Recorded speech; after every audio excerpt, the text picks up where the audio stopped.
Vous nous suivez partout dans le monde à travers nos canaux. Merci et bienvenue dans cette édition d'information dont voici les titres.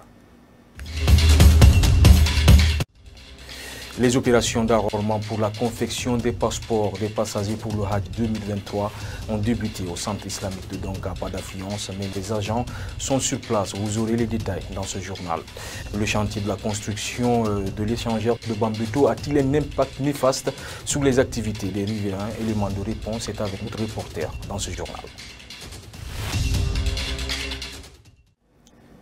Encore une fois, bienvenue à toutes et tous. Je vous le disais au sommaire, les opérations d'enrôlement pour la confection des passeports pour le Hajj 2023 ont débuté ce mercredi au centre islamique de Donka. Pour le moment, pas d'affluence. Le centre était quasiment vide. Cependant, les agents enrôleurs étaient massivement mobilisés sur le lieu pour assurer le bon déroulement de l'opération. Mariam Ouibari et cabinet Sano. Ce mercredi matin, au centre islamique de Donka, les agents enrôleurs étaient bien présents, tous derrière leurs ordinateurs et prêts pour l'enregistrement des pèlerins pour le Hajj 2023. Franchement, on a bien commencé et ça se passe très bien. On espère qu'on va bien débuter et on va bien terminer. On fait l'enrôlement biométrique, on essaie de donner les passeports des pèlerins à temps. Nous sommes là pour authentifier les actes de naissance et donner les 15 chiffres. Mais quand on envoie un dossier, après le remplissage, on nous envoie un dossier non rempli, ils n'ont pas mis les 15 chiffres. C'est à partir de l'extrait de naissance maintenant qu'on va regarder. On regarde d'abord l'extrait de naissance, si c'est bon ou bien si c'est faux. Parce que vous voyez, on travaille en fonction de l'extrait de naissance. Certains extraits de naissance, vous trouverez qu'il y a certains qui sont nés à Conakry, ils sont partis faire l'extrait de naissance à l'intérieur du pays et ça c'est du faux extrait. Malgré la faible affluence pour cette première journée, ici au centre islamique de Donka, les premiers candidats se disent satisfaits du déroulé de cette opération.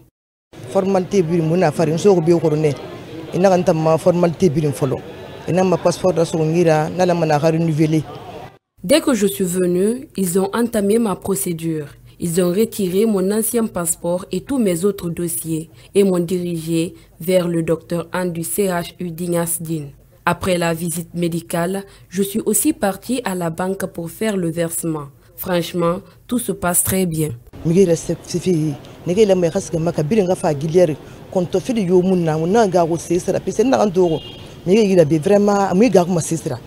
Le Hajj de cette année débutera le 26 juin et prendra fin le 1er juillet 2023.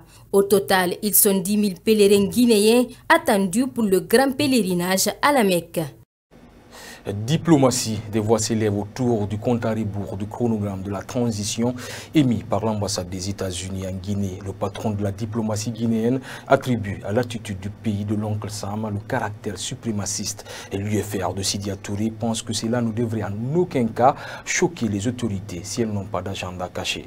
Reportage Amara Bangoura. Depuis le 6 mars dernier, la représentation diplomatique américaine en Guinée avait lancé sur son site officiel le compte à rebours du chronogramme de la transition. Les États-Unis, à travers cet outil, alertent les militaires au pouvoir sur le début et la fin de la transition en cours. Un appel qui ressemble, selon le patron de la diplomatie guinéenne, je cite, à un surveillant de classe qui veille sur des élèves en examen, ce qui est évidemment inacceptable pour un pays jaloux de sa souveraineté et de son indépendance comme la République de Guinée. Une affaire qui brouille les relations entre les autorités guinéennes et les États-Unis. Depuis ce mardi, le compte à rebours a été supprimé par l'ambassade américaine à Conakry. Pour le parti de l'Union des forces républicaines, ce compte à rebours ne devrait pas déranger les militaires au pouvoir. Je trouve que c'est normal pour des gens qui mettent leur argent dans un processus de s'intéresser au déroulement du processus, au déroulement de ce chronogramme. C'est tout à fait normal. Je ne vois pas en quoi est-ce que l'on devrait s'offusquer s'il n'y a pas autre volonté autre que celle de respecter l'engagement qu'on a pris.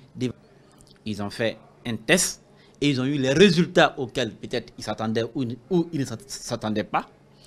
À l'issue de cela, s'ils doivent supprimer pour apaiser, mais l'essentiel est qu'ils ont compris ce qu'ils ont voulu comprendre. Et l'opinion aussi a compris par ça, effectivement, qu'en Guinée, on ne veut pas que l'homme parle de compte à rebours. On ne veut pas que l'homme dise que la transition court à sa fin. Sous pression de la communauté internationale et de la CEDEAO, les autorités guinéennes se sont engagées à rendre le pouvoir aux civils en janvier 2025.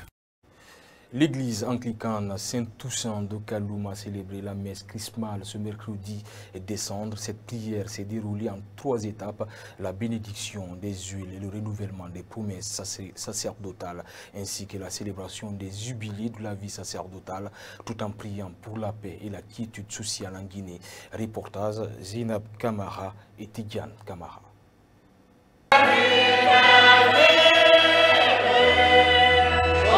Les fidèles chrétiens anglicans de Guinée se sont fortement mobilisés ce mercredi des Cendres pour célébrer la messe chrismale. Une prière qui rappelle l'unité du Christ par le baptême selon ses fidèles. Cette période est aussi un moment fondamental où l'unité de l'évêque avec la communauté sacerdotale se manifeste et se renouvelle. Dans son homélie, Monseigneur Jacques Boston a mis l'accent particulier sur la transition, le témoignage concret et l'expérience de foi des religieux et de tous les chrétiens.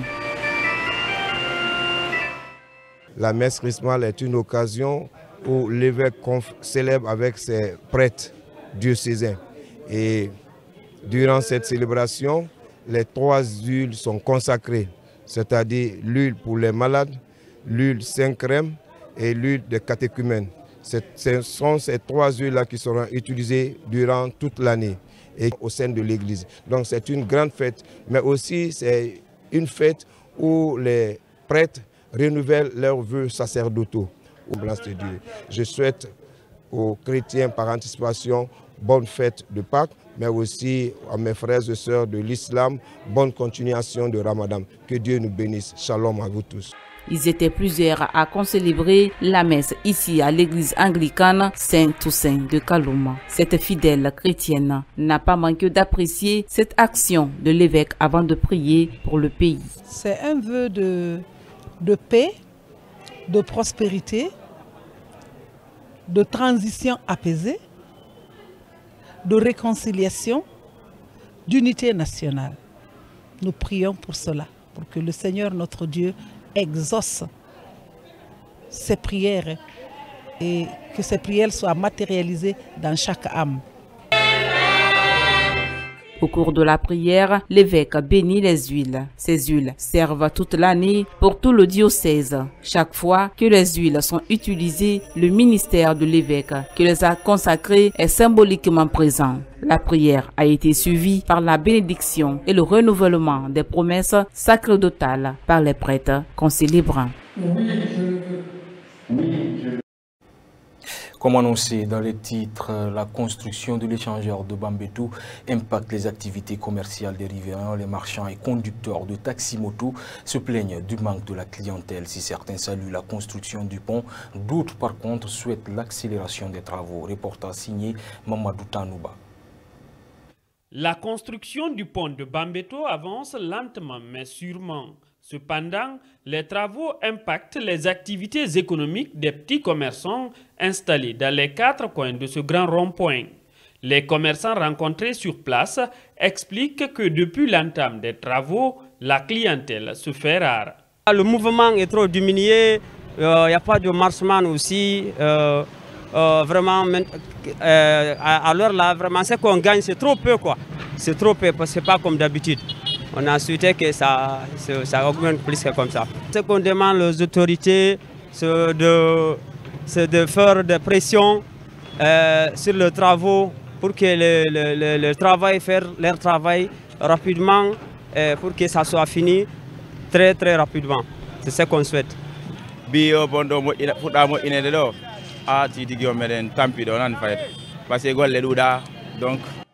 Depuis qu'ils ont démarré le chantier de construction du pont de Bambeto, nos activités sont paralysées. Avant le coup d'envoi des travaux, les gens venaient s'embarquer, mais actuellement, ils préfèrent aller au niveau des déviations pour trouver des mototaxis.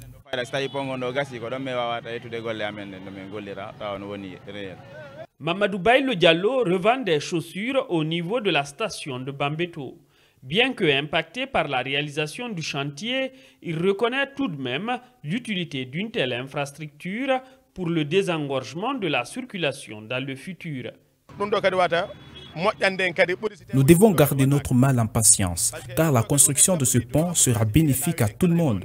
Cela permettra de diminuer progressivement les embouteillages au niveau de Bambeto. Les travaux de construction du pont de Bambeto ont été lancés le 13 avril 2022 et devront s'effectuer sur une période de 30 mois.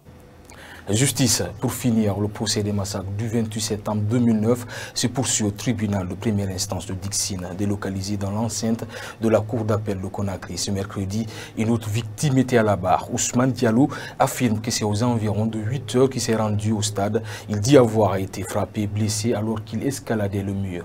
La victime annonce également que le fils de son frère a été tué lors de ces événements. Suivez successivement la réaction des conseils des deux parties au micro de Lansana Fofana. Je suis très content de la comparution de cette victime et de son passage à la barre, dans la mesure où elle est venue confirmer l'arrivée de ces miliciens qui sont venus de Kaléa à bord d'un bus de la Sogitrans qui était un bus de transport public donc géré par l'État guinéen. Il vient confirmer effectivement ces miliciens étaient rentrés au stade, infiltrés parmi les manifestants et qu'ils ont attendu que l'assaut soit annoncé, c'est-à-dire que les tirs commencent pour ouvrir leurs chemises, sortir de couteaux ou de poignards pour poignarder les victimes. Donc c'est une confirmation du scénario qui avait été préparé par le capitaine Moussa Dadis Camara et de tout son groupe. Ce que la défense a constaté, c'est qu'on veut passer par des victimes qui n'ont pas pu identifier qui que ce soit pour atteindre des responsables. Bien entendu, si quelqu'un dit que je suis parti au stade et que j'ai reçu des coups de blessure, on dit mais ok, parce que le capitaine Dadis était président, donc c'est lui le responsable de ce que vous avez suivi. On a un État qui était quand même un service organisé. On doit savoir effectivement si ce bus-là appartient au gouvernement, appartient à quelle structure gouvernementale. Et le monsieur, la question lui a été posée parce qu'on a voulu lui faire dire qu'il s'agissait des milices qui étaient à l'intérieur. Mais il dit que lui, il ne sait pas d'où provenaient ces gens-là. C'est la fin de ce journal. Merci à toutes et tous pour le choix porté sur nous pour vous informer. Restez sur KVTV. Le prochain rendez-vous d'information, c'est à 20 h.